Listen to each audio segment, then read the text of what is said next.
যুদ্ধ বন্ধ হয়ে যাবে।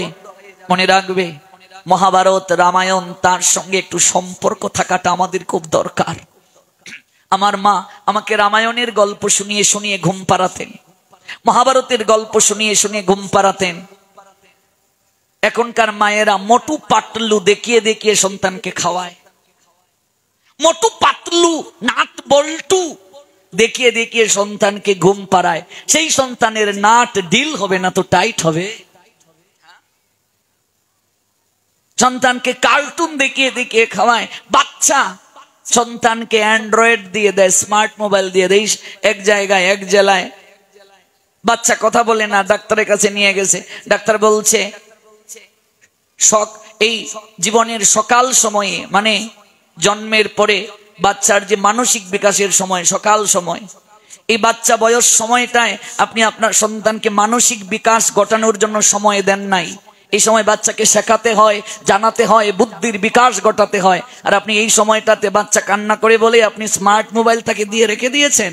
এখন এটার যে ক্ষতিকর তেজস্ক্রিয় রশ্মি আপনার সন্তানের উপর পড়েছে, আপনার সন্তান এই জন্য কথা বলে না।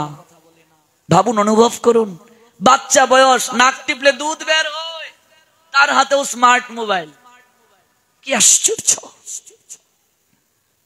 সেই সকল মোবাইলে পর্ন ভিডিওর প্রতি আসক্ত আমাদের এই ইয়াং জেনারেশন। এই ফেসবুক অনলাইন আমাদেরকে এমন একটা অবস্থায় নিয়ে যাচ্ছে, ফেসবুকে 1/3 তত্ত্ব ফেক। 3 বাচ্চার মা, সেও ফেসবুকে আইডি খুলে আই এম সিঙ্গেল।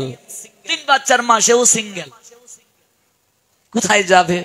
ফেসবুকে যাকে দেখলাম ক্যাটরিনা, বাস্তবে গিয়ে দেখি হে জরিনা। ফেসবুকে যে ঝাক্কাস আলী, বাস্তবে হে আক্কাস আলী। তার মানে কোনো মিল নেই, কোনো মিল নেই।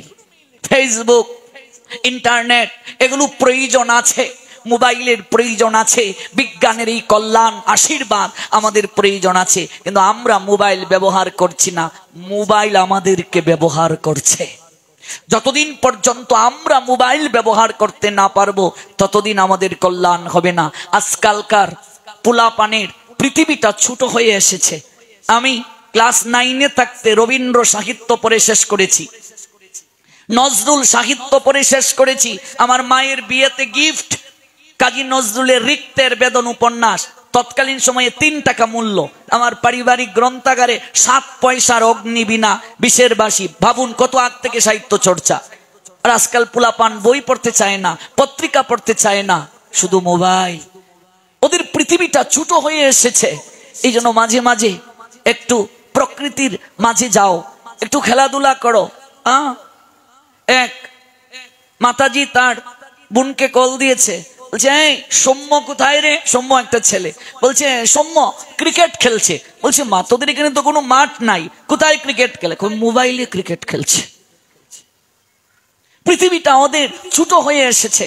5 বন্ধু আজ থেকে 20 বছর আগে একসঙ্গে যদি দেখা হতো, ওরা গোলাগুলি করে ঘুমাতো, ওরা নদীতে সাঁতার কাটতো, আম গাছে উঠতো, পুকুরে ঝাঁপ দিত। আজকাল 5 বন্ধু যদি 10 বছর পরে একসঙ্গে দেখা হয়, 5 জনই এক জায়গায় বসেছে, প্রত্যেকের হাতে স্মার্ট মোবাইল। দেহটা এক জায়গায় কিন্তু মনটা এক জায়গায় না। এমনকি গুরু বৈষ্ণবের কাছে এসেও কি মানুষ মোবাইল টিপে। কোথায় যাবে? আমরা আমাদের পৃথিবীটাকে ছোট করে ফেলেছি। একটু প্রকৃতিতে গিয়ে বসো, আকাশ আমায় শিক্ষা দিল উদার হতে বাইরে, কর্মী হবার মন্ত্র আমি বায়ুর কাছে পাইরে, পাহাড় শিখায় তাহার সমান, হই যেন বায়ু মৌন মহান। এই যে সুনির্মল বসু লিখলেন, সবার আমি ছাত্র কবিতা। এই প্রকৃতি আমাদের শিক্ষক, প্রকৃতি আমাদের শিক্ষা দিচ্ছে। আজকাল প্রযুক্তি নির্ভর হয়ে গেছি আমরা। ঘর থেকে বের হলে রিক্সা, যান্ত্রিক হয়ে গেছে আমাদের মন। এই জন্য আমাদের পরমায়ু দিন থেকে দিন কমছে। গবেষণায় দেখা গিয়েছে, করোনার সময়ে কোন শ্রমিক, খেটে খাওয়া মানুষ যারা মাঠে ঘাটে কাজ করে, জমিতে ধান রোপণ করে, ওরা ভালো করে কি হ্যান্ড ওয়াশ দিয়ে হাত ধোয়? হ্যাঁ, কাদামাটি লেগে আছে, একটু জলের মাঝে হাতটা ধুয়ে খেয়ে নেয়। আমরা তো এসিতে থাকি, বাড়িতে এসি, গাড়িতে এসি, বারবার হাত ধৌত করছি হ্যান্ড ওয়াশ দিয়ে। অথচ গবেষণায় দেখা গিয়েছে করোনার সময়ে প্রায় 100 ভাগের মাঝে 80 ভাগ করুণা হয়েছে পোল্ট্রি মুরগির মতো যারা কর্মহীন তাদের হয়েছে করুণা বেশি। কারণটা কি? কিসের কারণ?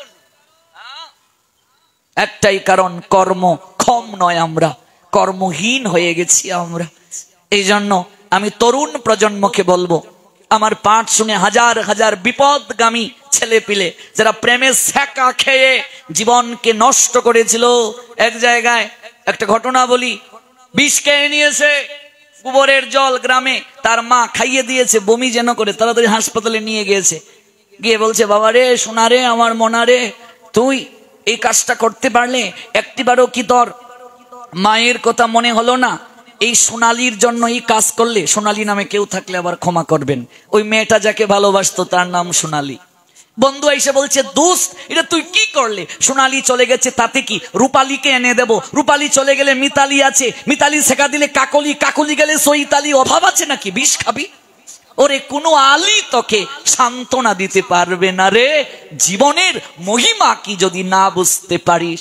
আমি বললাম, মদ খাও কেন? ওই যখন ডাক্তারি চিকিৎসায় কিছুটা ভালো হলো, এর ফলে সোনালির বিরহে মদ খায়।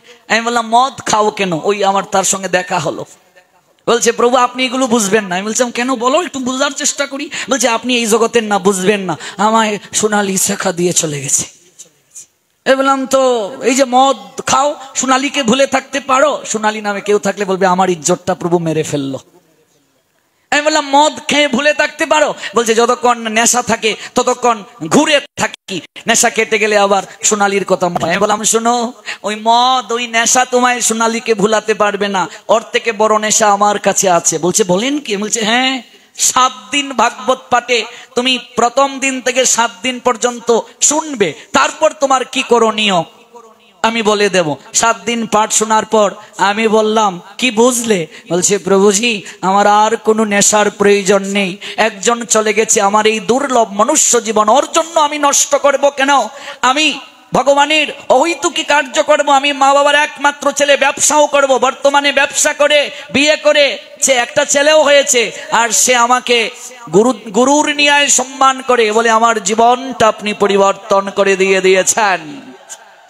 হাজার হাজার ছেলে পিলে আমার এই মোটিভেশন গুলো শুনে, ভাগবত শুনে ওরা জীবনের দিশা খুঁজে পেয়েছে।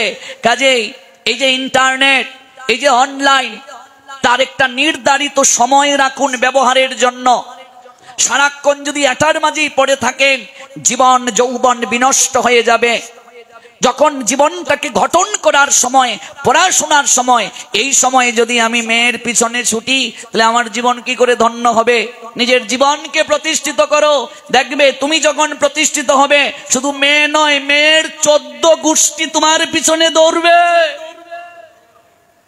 একটা ভালো ছেলের জন্য 14 গোষ্ঠী দৌড়ে না?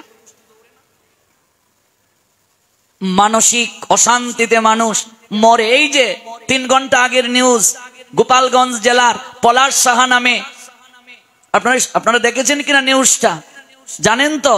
হ্যাঁ, পুলিশের ঊর্ধ্বতন কর্মকর্তা, এই যে 3 ঘন্টা আগের নিউজ, ও গুলি করে আত্মহত্যা করেছে, আর কাগজে লিখে গিয়েছে যে আমার এই মৃত্যুর জন্য মা, আমার স্ত্রী দায়ী নয়।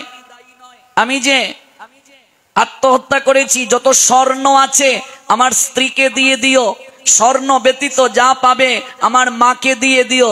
আমি আমার মা, স্ত্রী কাউকে সন্তুষ্ট করতে পারলাম না, আমার মাকে আমার 2 ভাই দেখবে আর আমার দিদি কোঅর্ডিনেট করবে। এই কথাটা লেখে মারা গেল। তার মানে বোঝা যাচ্ছে স্ত্রী এবং মা উভয়ের কাছ থেকে ছেলেটা কষ্ট পেয়েছে। এই তো 3 ঘন্টা আগের নিউজ, গোপালগঞ্জের ছেলে মরে গেল।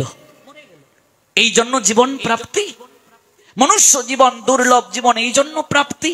এইভাবে হেলায় কাটানোর জন্য আত্মহত্যা করে যে মারা যায়, তার আত্মা কোথাও স্থান পায় না। আমাদের শাস্ত্র বলছে, শুধু আমাদের নয়, পৃথিবীর সব ধর্মীয় শাস্ত্র, আত্মহত্যা করে যে মরে মহাপাপ।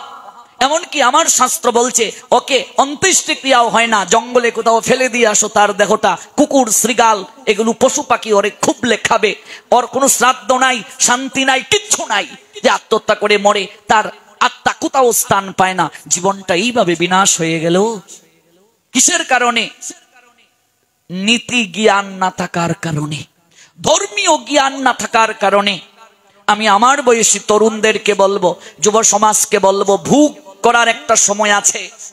নির্ধারিত সময়ের আগে যে ভোগ করতে চাও, যখন ভোগের সামগ্রী তোমার চোখে থাকবে তখন আর ভোগ করতে পারবে না। এই জন্য সতর্ক হয়ে যাও, জীবনটাকে গঠন করো।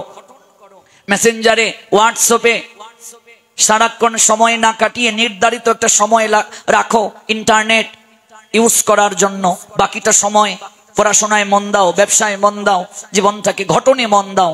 নতুবা শূন্য জীবন, ভিক্ষার থালা হাতে নেবে, কিচ্ছু লাভ হবে না। আজকে